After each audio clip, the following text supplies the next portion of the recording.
예배 시간이 됐습니다.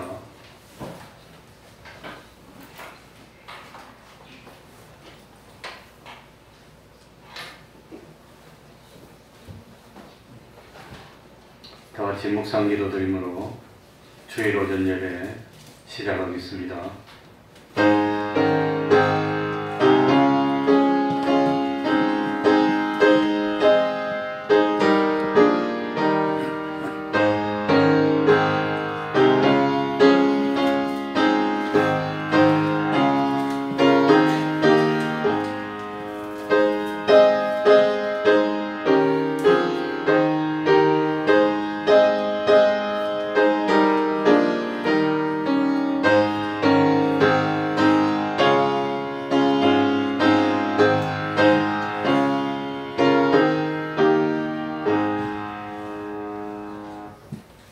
하나님 아버지, 거룩한 주일을 저희들에게 허락하여 주시고 하나님의 감화하시고 감동의 역사로 우리들의 마음을 일으켜 주시고 하나님 앞으로 나올 수 있도록 은혜 베풀어 주시며 하나님께 예배드리는 감격 누리게 하여 주셨으니 진실로 감사드리고 또한 감사합니다.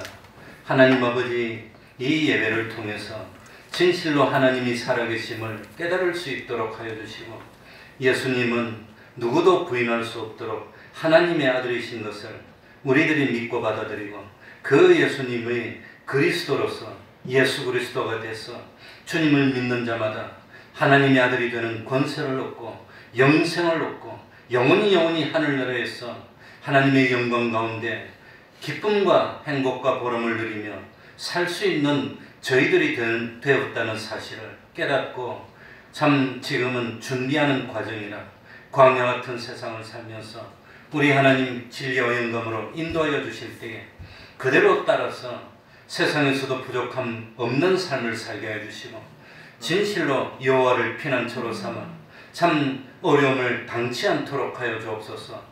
우리 태평동계 권속들이 참 하나님이 주시는 축복을 받아서 물질로 어려움을 당치 않도록 하여 주시고 건강의 문제로 어려움을 당치 않도록 하여 주시고 그 자녀들은 참 장사의 수중에 그 전통의 화살 같은 존재가 되어서 참 기쁨이 되고 참 하나님의 선물이 되는 그런 자녀 만들어 주시옵소서. 하나님 아버지, 이 시간에 참 깨달음 허락하여 주시고 하나님을 믿고 섬기는 도리가 무엇인지를 바로 알도록 하여 주옵소서. 바로 알고 바로 행하고 그리고 참 자체가 변화되어서 하나님의 형상을 더듬어 나가는 저희들이 되게 하여 주옵소서. 이 시간 악령이 틈타지 못하게 하여 주시고 주님의 이름으로 모인 곳곳마다 하나님의 은총이 함께하여 주옵소서. 예수님 이름으로 기도하옵나이다. 아멘. 다같이 자리에서 일어나셔서 찬송가 28장입니다. 찬송가 28장입니다.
주의 은혜 사슬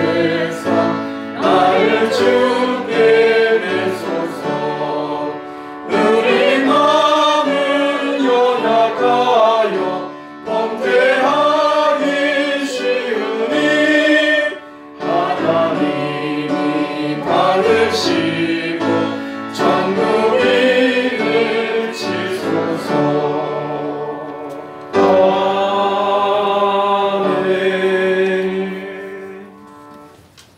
사도신경으로 신앙 고백하겠습니다.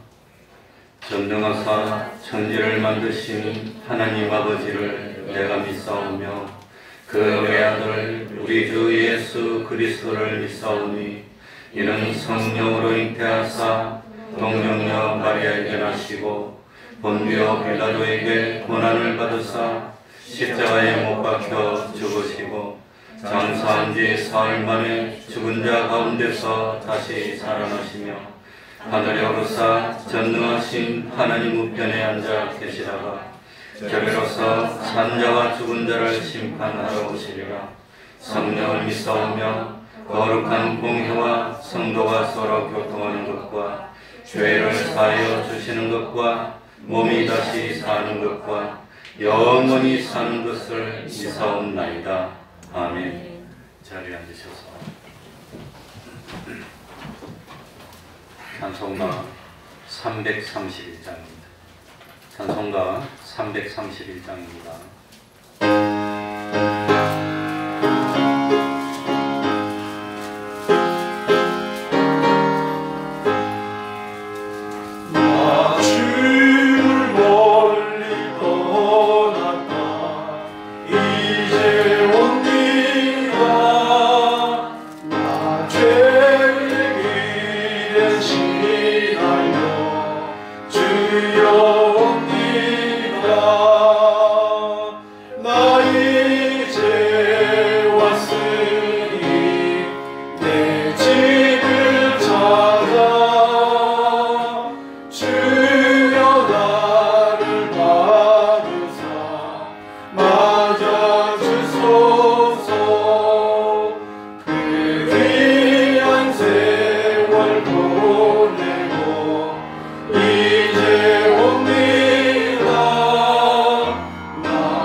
찾아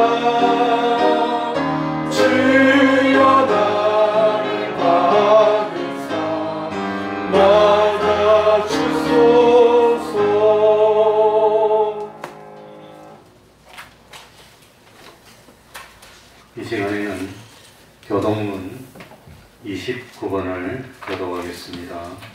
교동문 29번입니다.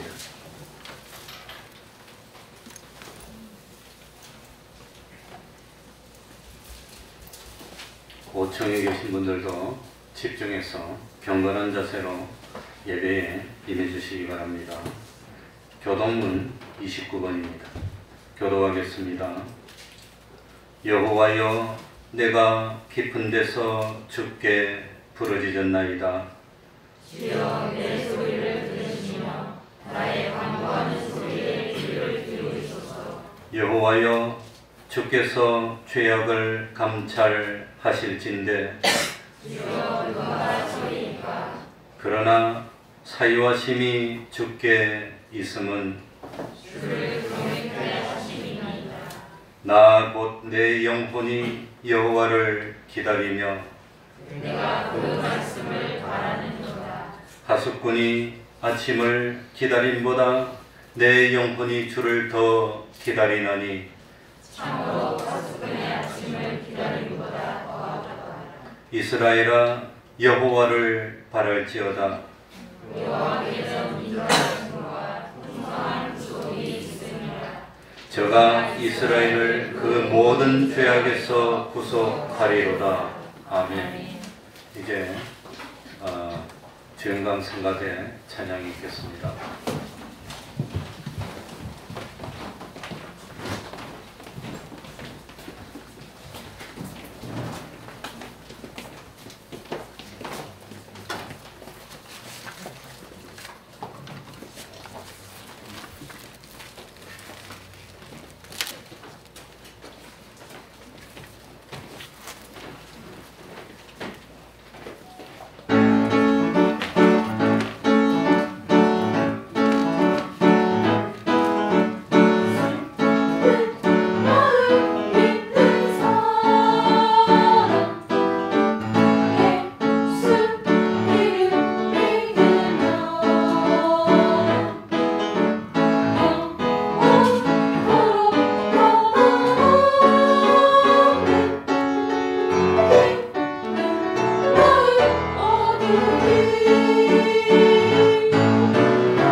이 시간에는 조충상 집사님 예배를 위해서 기도해 주시겠습니다. 다 같이 기도드리겠습니다.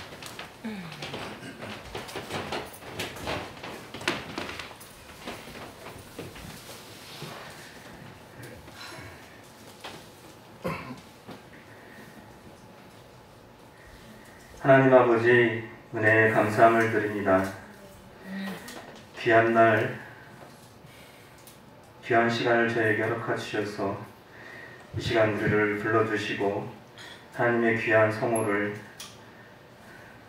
찬양할 수 있도록 하나님 예배 자리를 베풀어 주신 것 감사함을 드립니다. 하나님, 주께서 우리 모두를 창조해 주시고 우리가 주님 없으면 존재할 수도 없었던 이 사실을 생각해 보면 우리가 이렇게 하나님께 나와서 예배드리는 것이 마땅히 우리가 살면서 가장 귀하게 여겨야 될 가장 중요한 일인데, 우리 각자가 이 시간 돌아보아서 과연 하나님을 이 예배 시간을 가장 내 삶의 귀한 시간으로 여기고 있는가 돌이켜보게 해주시고, 더욱더 우리가 앞으로 살 동안에 항상 이 예배를 사모하게 해주시고, 세상에 어떤 환난과 풍파가 있을지라도 이 예배만은 하나님 앞에 온전히 드리기를 간절히 사모하는 그러한 믿음의 본분을 지키는 저희들이 될 수 있도록 주여 우리의 믿음을 강건케 하여 주시옵소서. 시냇가에 심은 나무가 되어서 시절을 쫓아 하나님께 귀한 열매를 맺어드릴 수 있는 참 보람된 그런 삶을 살아드리는 저희를 되게 해주시고, 때로는 사망의 음침한 골짜기를 다닐지라도 우리가 주께서 안위해 주시고 주의 막대기가 우리를 지켜주시는 그 믿음을 가지고 두려워하지 말고 담대히 주님과 동행하면서 모든 어려움을 헤쳐나갈 수 있는 그러한 믿음 있는 저희들이 되게 하여 주시옵소서. 우리 대표연동교회를 붙잡아 주시옵소서. 연약한 부분을 오히려 하나님께서 주님의 강함으로 담대히 세워주시고 주님께 귀히 쓰임받을 수 있는 그런 믿음 있는 교회가 될 수 있도록 주여 붙잡아 주시옵소서. 날마다 이 재단을 위해서 기도하는 목사님과 우리 모든 성도들 위에 함께하여 주셔서 좌절치 말고 실망치 말고 항상 담대히 주님과 하신 그 십자가의 길을 묵묵히 쫓아갈 수 있는 저희 한 사람 한 사람이 될 수 있도록 주여 우리의 믿음을 반석 위에 세워주시옵소서.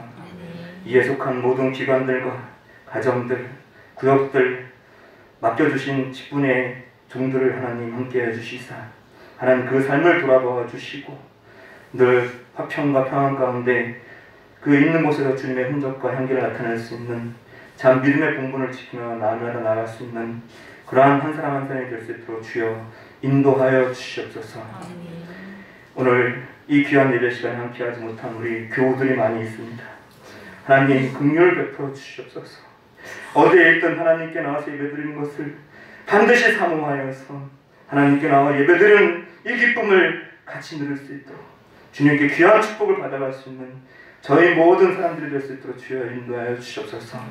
오늘 우리 마음속에 있는 더러운 것들을 자유해 주시고 하나님 우리의 녹을 베껴 주시고 천국에 더 가까워지는 귀한 이 시간으로 인도하여 주시옵소서. 전하시는 목사님과 듣는 저희들 모두 한 마음으로 한 귀를 열어주시고 강건함으로 붙잡아 주시옵소서. 예배 끝까지 주님께서 홀로 영광 받아 주시기 원하옵고 예수님의 이름으로 기도드렸습니다.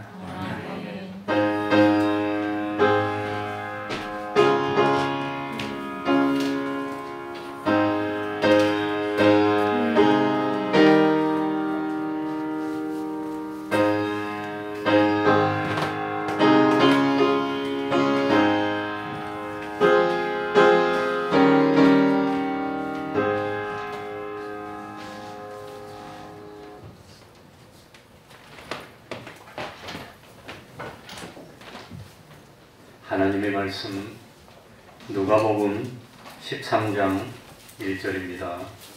누가복음 13장 1절입니다.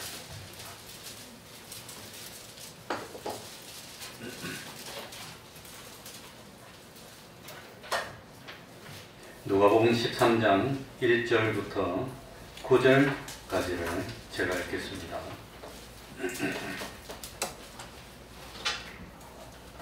그때 마침 두어 사람이 와서 빌라도가 어떤 갈릴리 사람들의 피를 저희의 제물에 섞은 일로 예수께 고하니 대답하여 가라사대 너희는 이 갈릴리 사람들이 이같이 해 받음으로써 모든 갈릴리 사람보다 죄가 더 있는 줄 아느냐?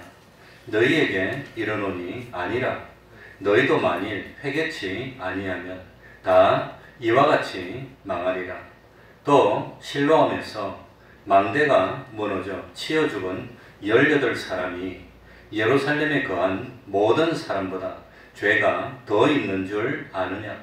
너희에게 이르노니 아니라 너희도 만일 회개치 아니하면 다 이와 같이 망하리라. 이에 비유로 말씀하시되 한 사람이 포도원에 무화과 나무를 심은 것이 있더니 와서 그 열매를 구하였으나 얻지 못한지라. 가원지기에게 이르되 내가 3년을 와서 이 무화과 나무의 실과를 구하되 얻지 못하니 찍어버리라. 어찌 땅만 버리느냐? 대답하여 가로되 주인이여 금년에도 그대로 두소서. 내가 두릅하고 거름을 줄이니 이후에 만일 실과가 열면 이언이와 그렇지 않으면 찍어 버리소서 하였다 하시니라. 아멘. 아시는 분은 아시는 내용이지만 그래도 결심하고 또 기도해서 마침내 회개 20가지에 대해서 오늘 오전하고 오후에 걸쳐서 말씀을 드리려고 합니다. 제가 알고 있는 한 이 회개 20가지 이것보다도 성경을 잘 나타내고 기독교 정신을 잘 드러내는 건 아직 제가 보지를 못했습니다. 제가 알고 있는 한 이 회개 20가지 요거보다도 더 기독교 정신을 바로 나타내는 것은 없는 것 같습니다. 이게 최고 걸작품이 아닐까, 기독교 정신이 아닐까 생각이 됩니다. 제자들이 예수님께 왔습니다. 그러면서 최근에 일어난 일로 난리가 났다고 주님께 말씀을 드립니다. 빌라도가 갈릴리에서 죄도 없이 사람들을 잡아서 죽이고 그 사람을 죽이고 흘린 피를 제물에 섞는 그런 일이 일어났다고 말했습니다. 예수님은 죽은 갈릴리 사람들이 죽지 않고 남아있는 사람들보다 죄가 더 많은 것이 아니라고 말씀했습니다.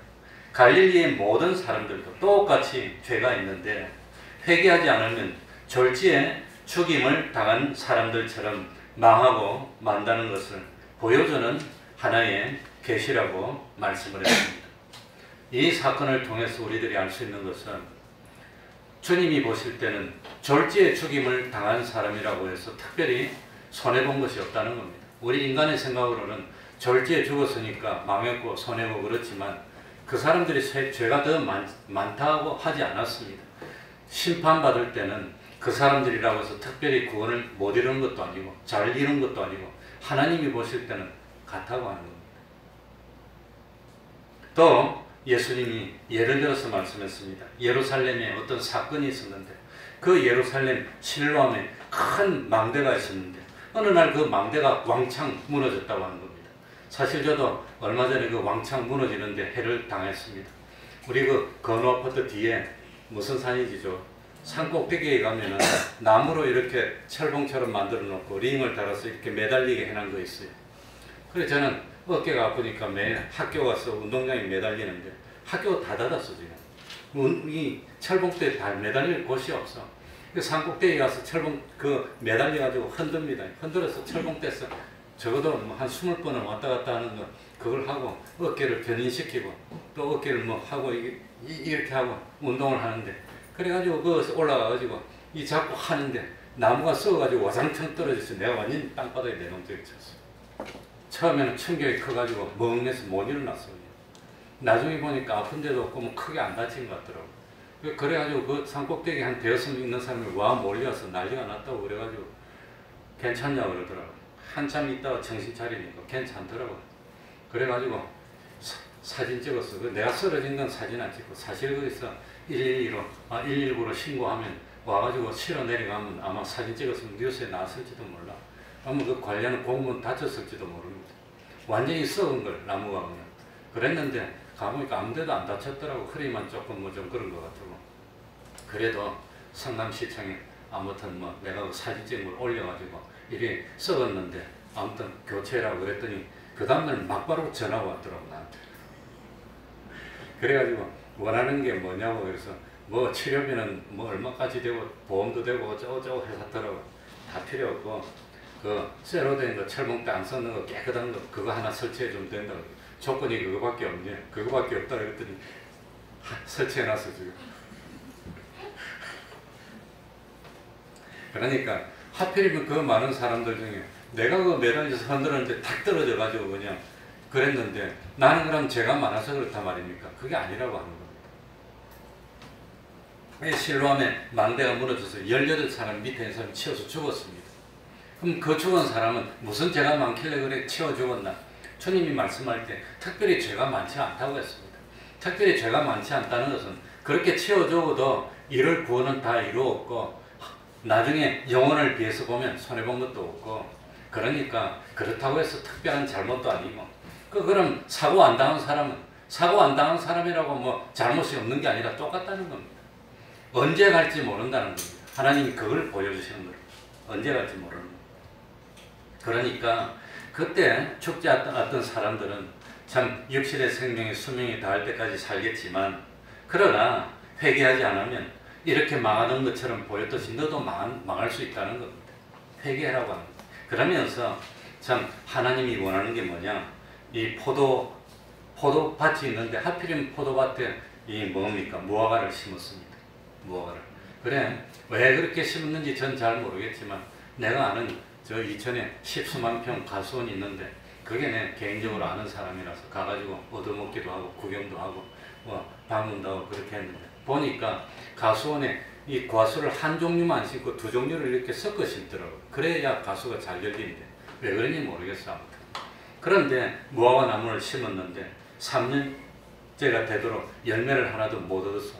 우리 주님이 와가지고 화가 나서 무화과 나무를 뽑아버리라고 땅만 버리고 뭐 참 열매도 못 얻는데 놔둘 필요가 뭐 있냐. 그랬더니 가원지기가 주님에게 사정했습니다. 내가 1년만 더 기회를 주신다면 두릅하고 거름도 주고 열매가 맺히도록 내 최선을 다해서 노력하겠습니다. 그래서 내년에 또 왔는데 그런데도 참 열매를 맺지 못하면 그때 가서 베어버리면 안 됩니까? 이랬다는 겁니다. 그러니까 참 주님이 원하실 때 뭘 맺어야 된다는 거지요? 열매를. 주님이 원하는 수준으로 믿음이 올라와야 됩니다. 주님이 원하는 수준으로 우리가 하나님의 형상을 이루어야 됩니다. 주님이 원하는 수준의 믿음이 돼야 되는 겁니다.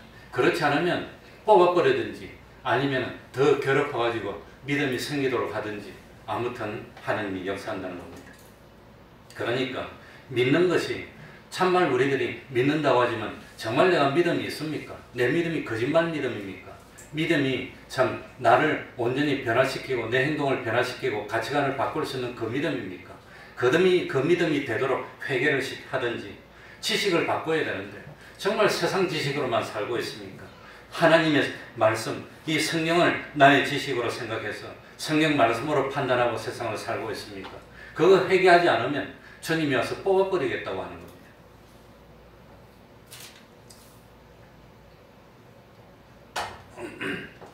하나님은 심판하실 때 그냥 심판하지 않고 미리 경고를 보냅니다. 경고를 미리 경고를 보내서 어떤 경고를 보냅니까? 갈릴리 사람들을 갑자기 이 뭡니까? 빌라도가 죽여가지고 그냥 피를 뿌리는 그런 사건을 일으켜서 야 언제 죽을지 몰라 경고를 신호를 보내는 겁니다.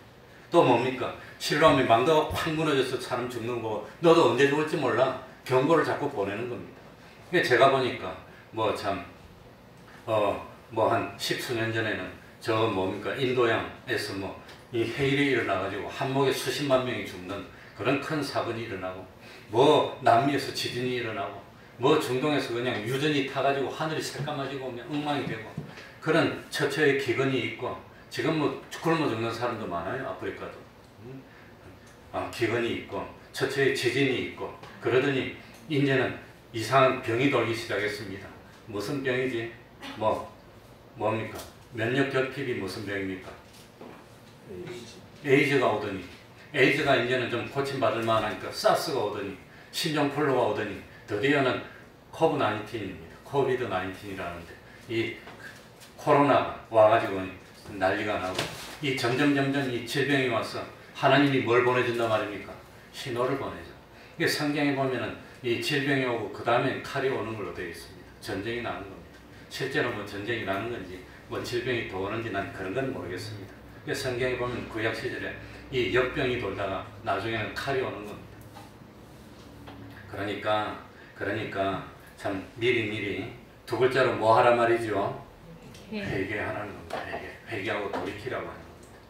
이 현실은 영혼을 좌우하는 현실입니다. 얼마나 중요한 현실입니다.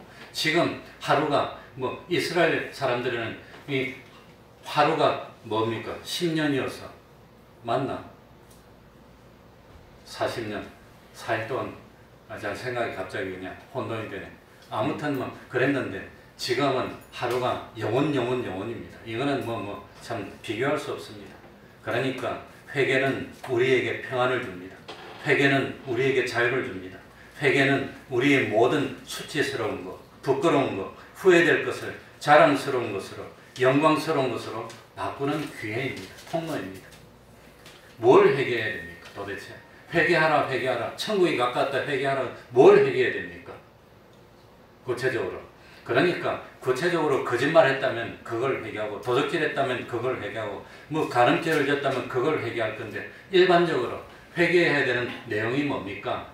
이게 우리 기독교 정신입니다. 예수 믿는 정신입니다.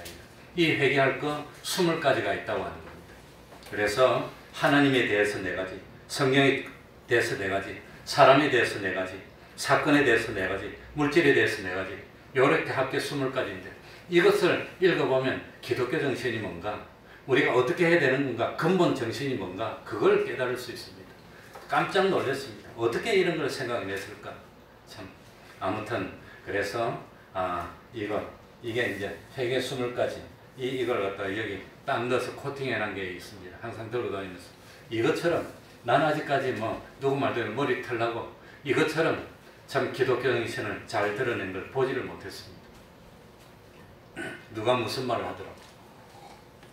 그래서 오늘 요 20가지를 말씀드리려고 합니다. 첫 번째는 삼일째 하나님께 대해서 회개할 게 4가지입니다. 그 중에 첫 번째가 뭐냐? 하나님만 두려워하지 아니한 죄를 회개하여 하나님만 두려워할 것. 하나님 두려워하지 않은 걸 회개하라는 겁니다. 하나님을 두려워해야 됩니다. 정말로 하나님을 두려워한다면 믿음이 있는 겁니다. 하나님 전혀 두렵지 않다면 나 안 믿고 있는 겁니다. 그러니까 내 욕심대로 뭐 하고 싶은데 하나님이 두려워서 못하겠어요. 정말로 그것이 있다면 믿음이 있는 겁니다. 근데 하나님이 하나도 안 두려워. 믿음이 없는 겁니다. 그러니까 회개할 것 중에 첫 번째 회개할 게 뭐지요? 마스크를 써야 됩니다. 손도 씻고, 예. 철저하게 지켜야 됩니다. 교회에서는. 그래, 회개할 것 중에 제일 첫 번째가 뭐냐? 하나님을 두려워하지 않으면 죄를 회개할, 그게 죄라고 하는 겁니다. 그걸 회개해야 됩니다. 그런데 하나님을 두려워하지 못한 죄를 회개하여 하나님만 두려워할 것, 이랬다면 실수로 하나님을 두려워하지 못했다고 할 수도 있지만 그게 아니라 하나님을 두려워하지 아니한 죄를 회개해요. 마땅히 하나님을 두려워해야 되는데 의도적으로 하나님 두려워하지 않았다고 하는 겁니다.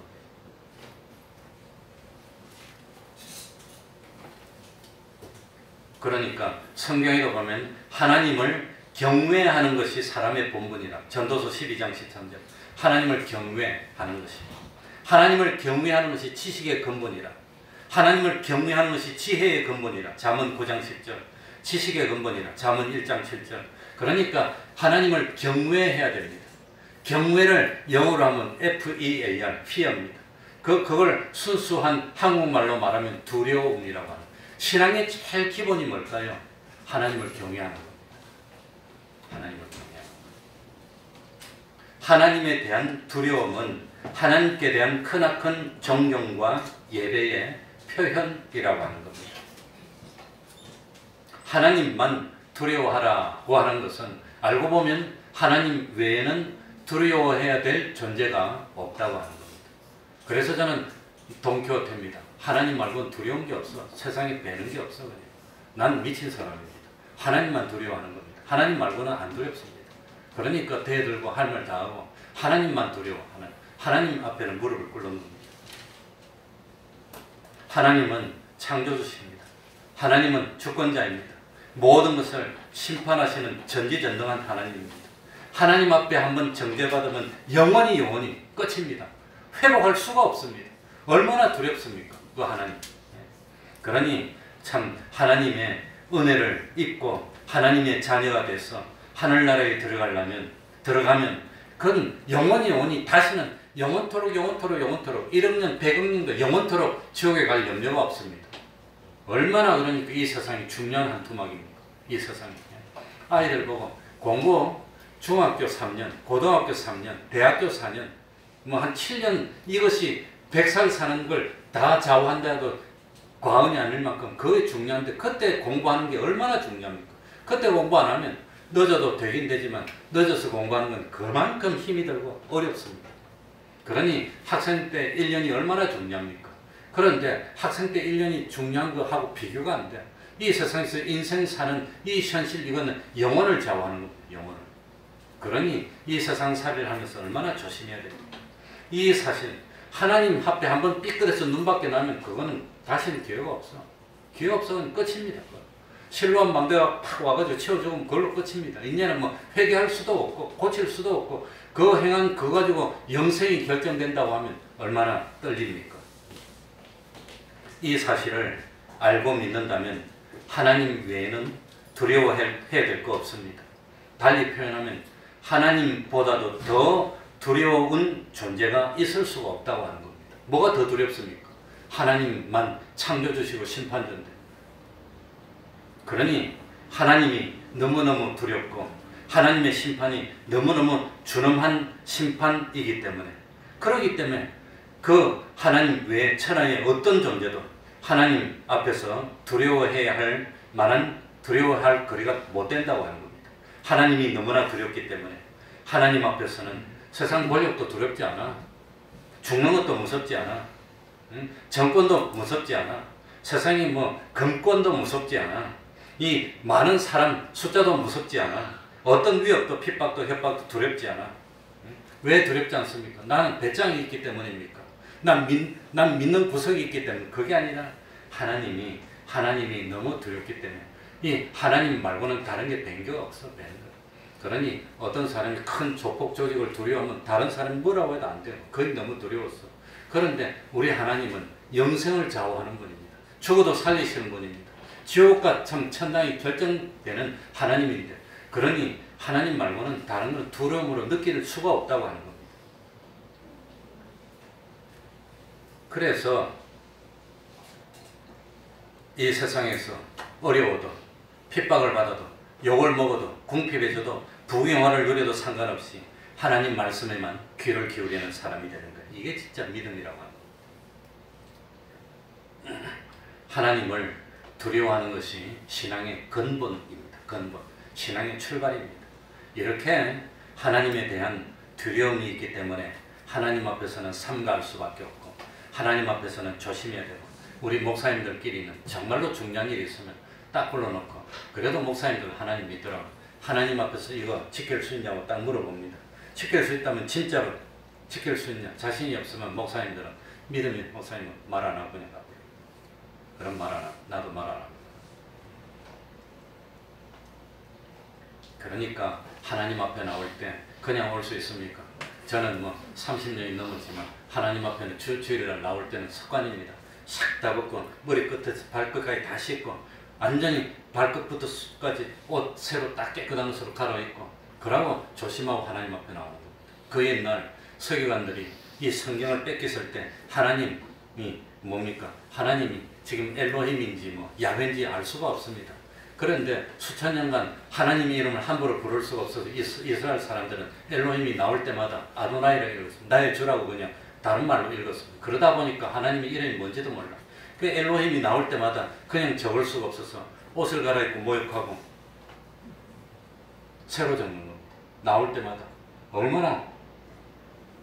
그러니까 하나님을 두려워하지 않고 함부로 했던 죄를 회개하고 하나님 앞에서 조심 없이 했던 걸 회개하고 하나님을 경외하는. 그러니까 사실 옛날 성전 같은 성전은 아니지만 이 교회 나와서 하나님께 예배드릴 때 얼마나 삼가고 얼마나 조심해야 되겠습니까?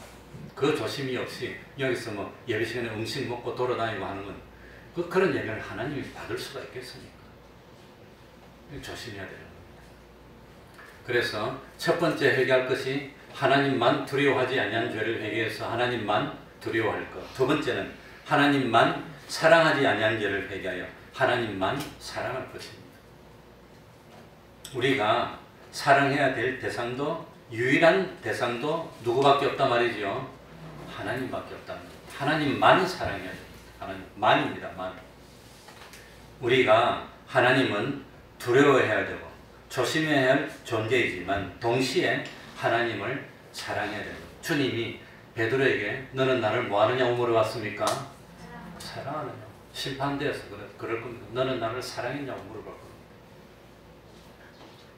성경에 보면은 하나님은 우리를 사랑하신다는 표현이 얼마나 많이 나오는지 모릅니다. 제일 잘하는 것. 하나님이 세상을 이처럼 모아서 사랑하사. 누구를 주셨으니? 아들 줄 만큼 사랑하셨습니다. 아들 줄 만큼. 아들 줄 수 있습니까? 난 그 문제로 얼마나 고민을 많이 했는지 몰라. 아들 줄 수 있을까 봐요. 하나밖에 없는 아들. 우리 이미정 집사님의 말을 잊을 수가 없어. 나한테 직접 한 거는 우리 아들 군대 갔는데 잘 때도 마스크 쓰고 자는데 얼마나 불편하겠습니까? 눈에 넣어도 안 아플 아들인데. 예? 나도 왜 마스크 쓰고 자랐다. 예, 저는 철이 없어가지고 고등학교 때부터 엄마하고 따로 떨어져 사는 게 거의 영영 떨어져서 되게 됐습니다. 고등학교까지는 같이 사는 대학생 때부터 떨어졌구나. 아버지하고는 중학교 때부터 떨어졌고 집이 멀리 있어. 그런데 군대 갔다가 한번 왔는데 아무튼 집에 잤더니 아들 얼굴 보고 싶으니까 우리 어머니가 한 4시간을 옆에서 앉아서 옆에서 지켜보고 꼼짝을 안 하더랍니다. 얼마나 아들. 그래서 저는 철이 없으니까 제대하고 왔어도 공부한다고 방학 때도 집에는 안 내려갔어요. 집에 갈 시간이 어떻습니까? 공부해야 되는데. 공부하려면 그 정도는 해야 됩니다. 그건 뭐 매일 그냥 하루도 안 빠지고 아침에 한 5시 되면 학교 가고 12시까지 도서관 닫을 때까지 있고 그렇게 집에 오면 집에 있는 시간은 그 시간밖에 없어요. 한 5시간. 그 시간 밥 먹고 잠자고 또 하고 그냥 정신이 이상할 정도로 하는 겁니다. 그게 방학 때도 안 내려가. 엄마가 얼마나 보고 싶겠어 아들. 어쩌다가 한번 오면 그렇게 쳐다보고 앉았다 하더라고요. 그거보다도 하나님이 우리를 더 뭐 한단 말입니까? 사랑하신단 말입니다. 하나님이 세상을 이처럼 사랑하사 그 사랑하는 아들을 십자가에 못 박은 제물로 내줄 만큼 사랑했다.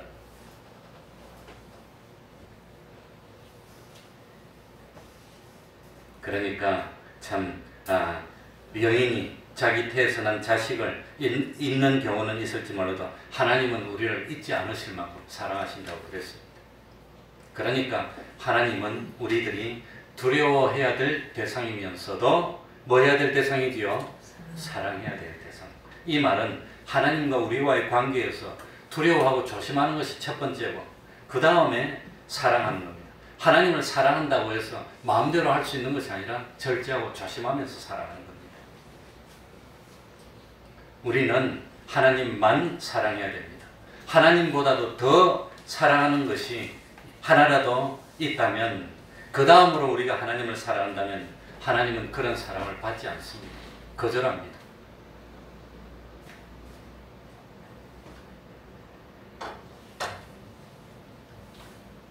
이 세상에서 하나님보다도 더 사랑하는 것이 하나라도 있다면 결국은 그것 때문에 하나님을 버리게 되는 겁니다.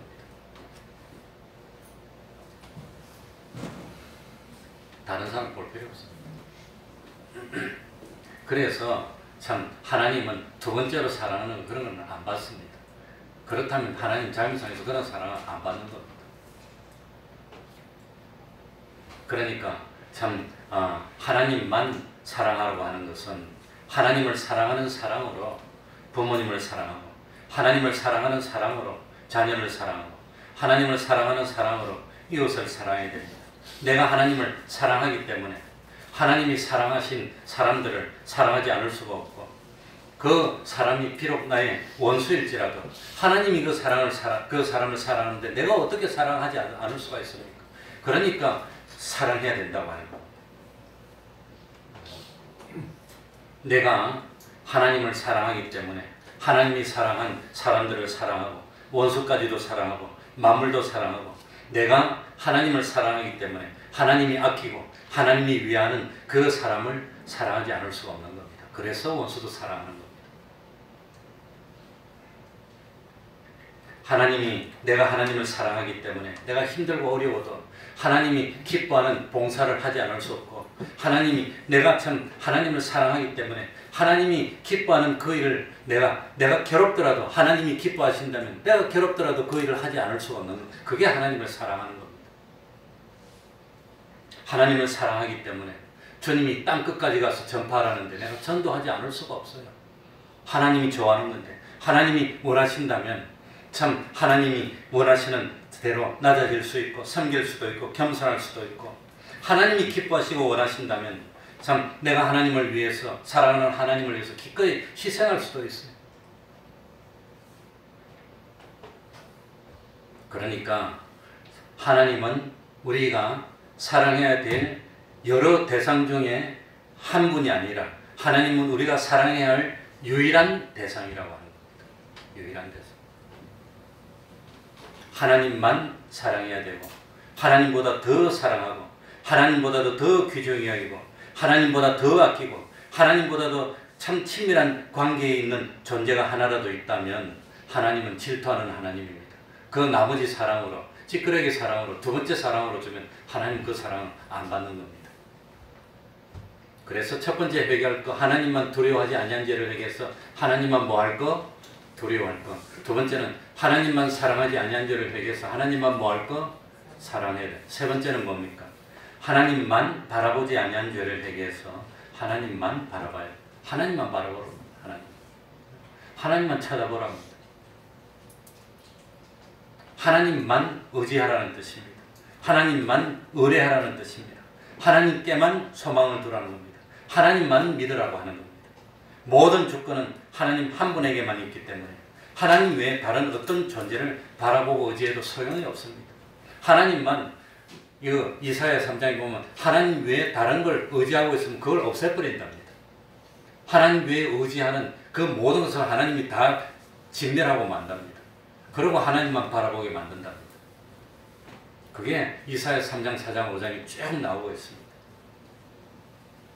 하나님은 이 세상에서 오로지 하나님만 바라보고 하나님께 모든 소망을 두고 하나님만 의지하고 하나님만 의뢰하고 하나님만 믿는 사람을 기뻐하시고 그런 사람의 하나님이 되어주셔야 됩니다. 하나님만 주권자가 되기 때문에 하나님이 하시면 됩니다.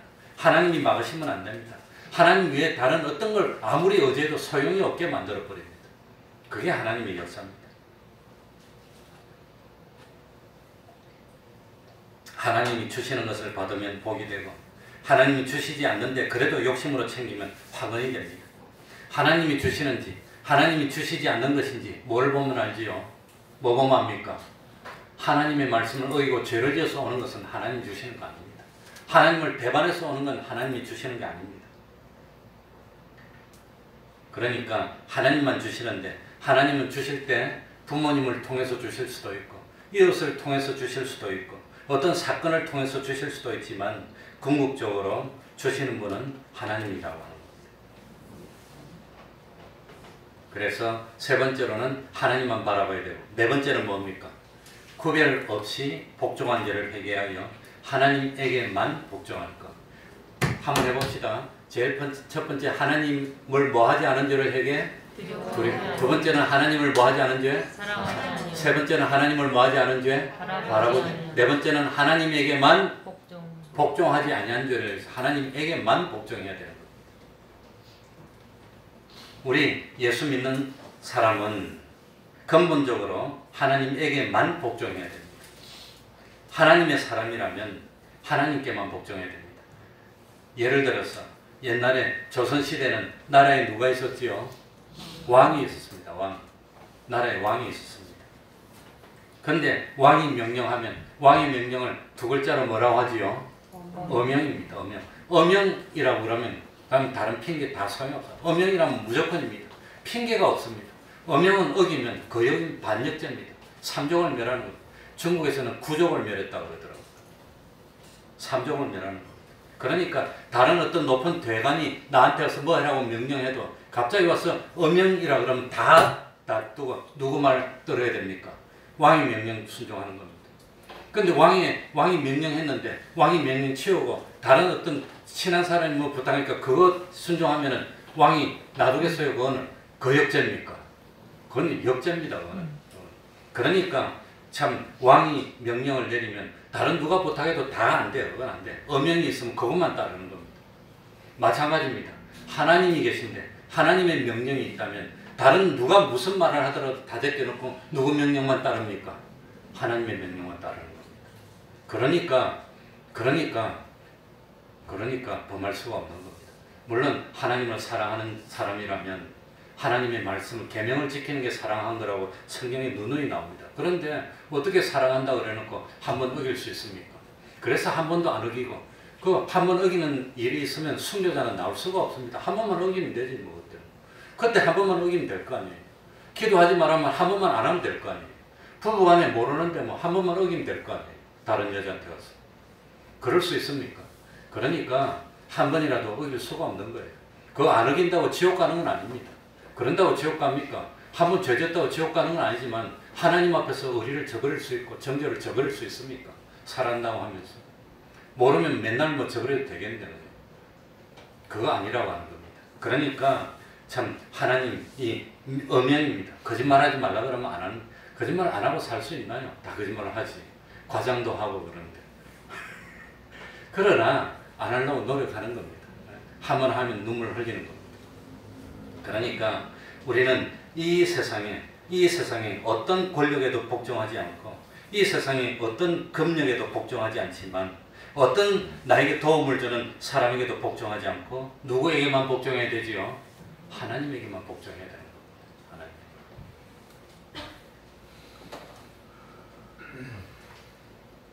그래 로마서 13장 1절에 보면 각 사람은 위에 있는 권세에 굴복하라고 그랬습니다. 왜냐하면 권세는 하나님께로서 난다고 했기 때문에 결국은 위에 있는 권세가 복종하는데 누구에게 복종하는 겁니까? 하나님에게. 위에 있는 권세가 하나님의 법도에 맞는 명령을 내린다면 그건 당연히 복종합니다. 그런데 위에 있는 권세가 참 주의를 어기라고 한다면 그럴 수는 없는 겁니다. 그건 뭐 생명을 줄지언정 그럴 수는 없는 겁니다. 그래서 순교자가 나는 겁니다. 안 그러면 순교자 한 명도 없을 겁니다.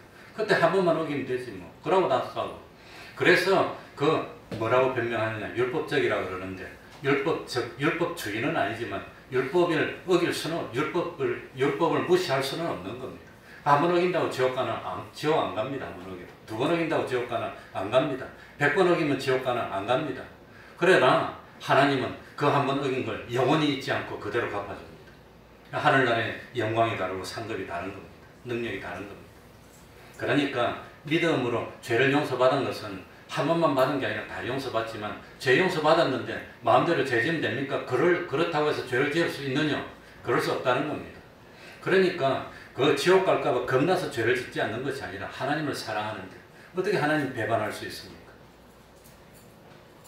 그런 원리입니다. 그런 원리. 그러니까 순간적으로 넘어갈 수 있습니다. 죄 안 짓는 사람은 없습니다. 다 짓습니다. 그러나 의식이 있는 한 죄를 범치 않으려고 끝까지 노력하는 겁니다. 그러다가 순교하는 겁니다. 지금 뭐 조지 플로이드라고 하는 그 미국의 흑인이 그 백인이 이 무릎으로 목을 눌러서 죽는데 내가 그거 다 봤어요. 내가 그 TV로. 그 처음에는 거의 CNN 같은 데서 보여주는데 지금은 안 보여주더라고. 비참하니까. 커트로 딱 한 그건 보여주더. 그래가지고 그러면 I can breathe라고 하는 건 내가 다 외치는 걸 다 들었어요. I can breathe라고 계속 외치더라고. 16번인가 외쳤다고. 그거는 몇 번을 누르고 있었다 그러더라고. 9분 몇 초인가 8분 몇 초인가. 나중에 의식이 없어져서 좀이 딱 손 놓고 누르고 있더라고. 그러더라도 하나님을 부인하지 못하는 게 그게 신앙입니다.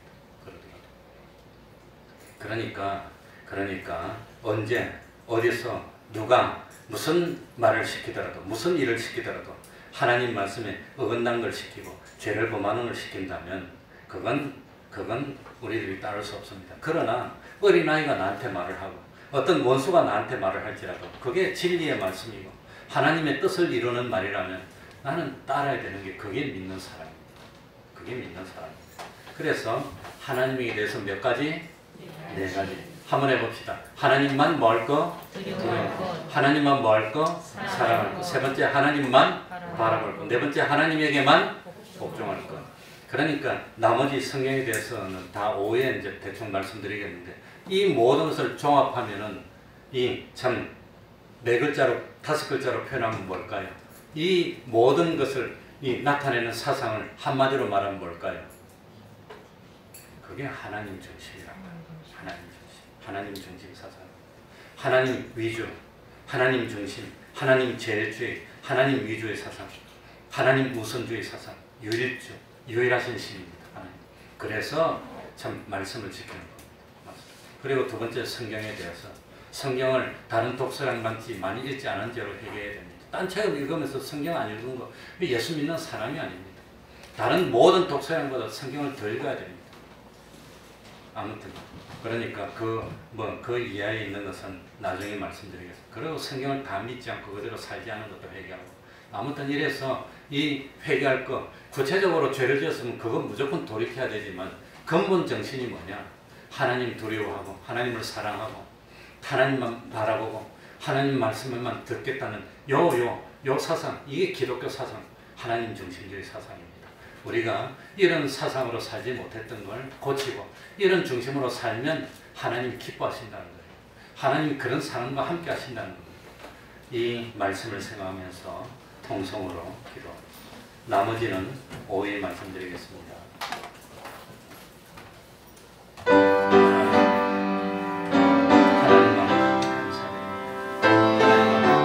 하나님 외에 없습니다. 유일하신 하나님이십니다. 없는 가운데 창조하신 분이십니다. 이 주님 말고는 희망도 구세도 없습니다. 주 예수를 믿음으로 죄도 용서받고 의롭다함을 입고 하늘나라 갈 수 있는 저희들이 되었습니다. 하나님 아버지 감사합니다.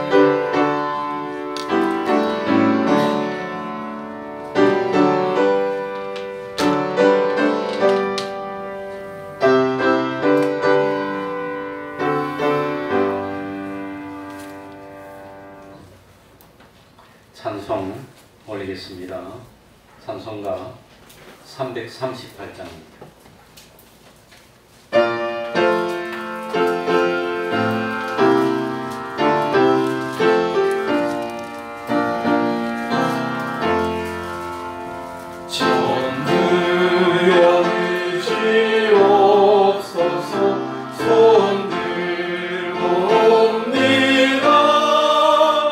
주 나를 막대하시면 마음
천 번 죄를 지어도 회개하면 가긴 가는데 의도적으로 죄를 짓고 죄진에 대한 죄책감이 없으면 안 믿는 사람인지 모른다는 거. 그게 문제입니다.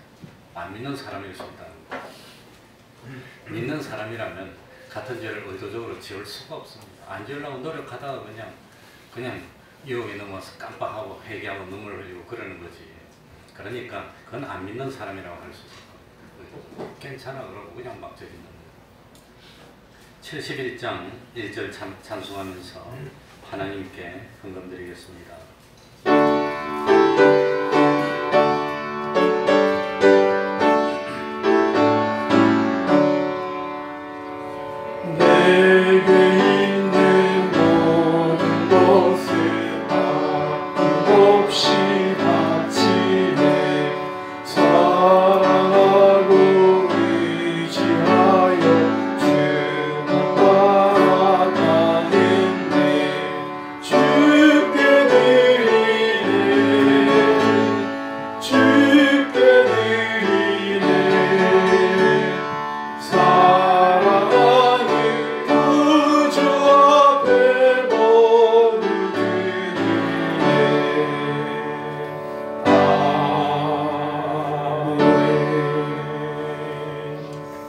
믿음과 사랑으로 가정교회 지키게 하신 감사합니다. 직장에서 빛과 소금 역할을 함으로 인정받게 하시니 감사합니다. 범사에 감사합니다. 때마다 일마다 주님께 기도하게 하시니 감사합니다. 하나님 건강 잘 지켜주시고 치료하여 주시어 너무나 감사드립니다. 범사에 감사를 드립니다. 기도하겠습니다. 하나님 아버지, 믿음이 없는 저희들이 되지 않도록 하여 주시고 알면서도 죄를 짓는 용서받지 못할 그런 저희들도 되지 않도록 하여 주옵소서. 이제 잘못이 있다면 고치면 될 줄 압니다. 고쳤다면 다시는 같은 잘못을 반복하지 않아야 되는데 연약한 저희들입니다. 하나님 아버지, 하나님만 두려워하고 하나님만 바라보고 하나님만 참 의지하고 그리고 하나님만 사랑하고 참 하나님에게만 복종하는 그런 하나님 중심의 삶을 살아서 우리들의 말로, 우리들의 인격으로, 우리들의 참 그 삶으로, 우리들의 모든 것으로 하나님을 기쁘시게 하고 하나님을 영화롭게 하고 그러므로 우리가 밟는 땅마다 하나님의 축복이 임하고 우리가 만나는 곳마다 하나님의 축복이 임하고 참 어디로 가더라도 하나님이 보호하여 주시고 하나님이 동행하여 주시고 하나님이 함께하여 믿음의 그루터기 되게 해주시고 우리 한 사람을 축복하기 위해 그 사람이 있는 학교를 복주시고 그 사람이 있는 직장을 복주시고 그 사람이 있는 나라를 복을 주지 아니할 수 없는 참 하나님의 사람 될 수 있도록 하나님 아버지 은혜 베풀어 주시옵소서. 여러 가지로 감사를 드립니다. 하나님 흠양하시고 마음껏 복주시고 11조로 또 참 주일 헌금으로 여러 가지로 헌금 드리는 그 헌물 위에 우리 하나님이 참 세상에 좋은 것으로 하늘나라에 신령한 것으로 참 가득가득 충만히 채워 주시옵소서. 예수님 이름으로 기도하옵나이다. 아멘. 광고할 것이 몇 가지가 있습니다.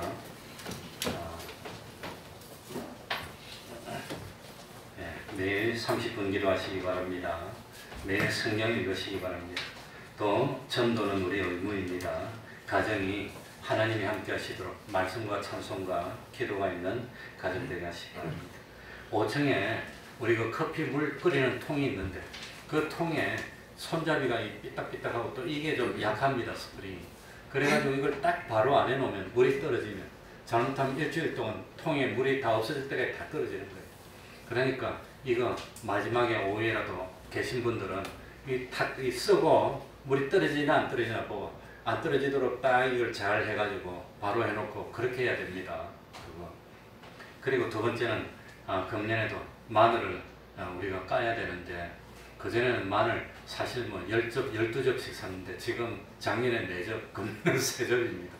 김치를 그만큼 많이 안 먹고 금년에 또 뭐 참 이렇게 뭐 그냥 코로나 때문에 이렇게 돼서 3접만 하면 되는데 근데 교회 모여서 까기도 불편하고 해서 이제는 저 뒤에 입구에 의자 밑에 검정 봉지에 마늘 10봉지를 담아놨습니다. 자유롭게 들고 가셔서 까고 그 다음에 이 교회로 다시 갖다 주시면 됩니다. 그러니까 가실 때 자유롭게 하나씩 가져가 주시면 되겠습니다. 그러면은 좀 불편하지만 그 코로나가 또다시 폭발하고 중소교회를 중심으로 이렇게 또 다시 많은 아니지만 나타난다고 자꾸 조심이 되고 있습니다. 그러니까 우리가 끝까지 교회 안에서 철저하게 지킵시다. 식사하실 때도 부득이하게 한다면 한쪽 방향으로 보고 거리를 유지하고 식사하고, 그 다음에 티타임을 가질 때도 충분히 거리를 가져야 됩니다. 만에 하나 한 사람이라도 나오면 우리 교회에서 또 하나님의 영광 가리게 됩니다. 그러니까 끝까지 조심해서 이거 위생 수칙을 반드시 잘 지키도록 합시다. 그러면 다 같이 일어나셔서 1장 찬송 부르고 축도로 마치겠습니다.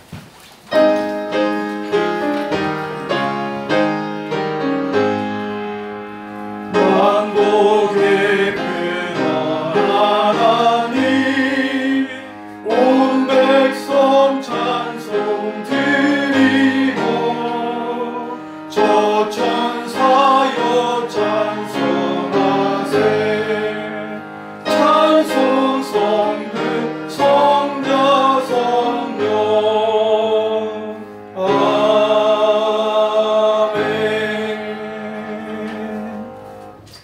우리 주 예수 그리스도의 은혜와 하나님 아버지의 사랑하심과 성령님의 교통하심이 항상 함께하기를 축원하옵나이다. 아멘.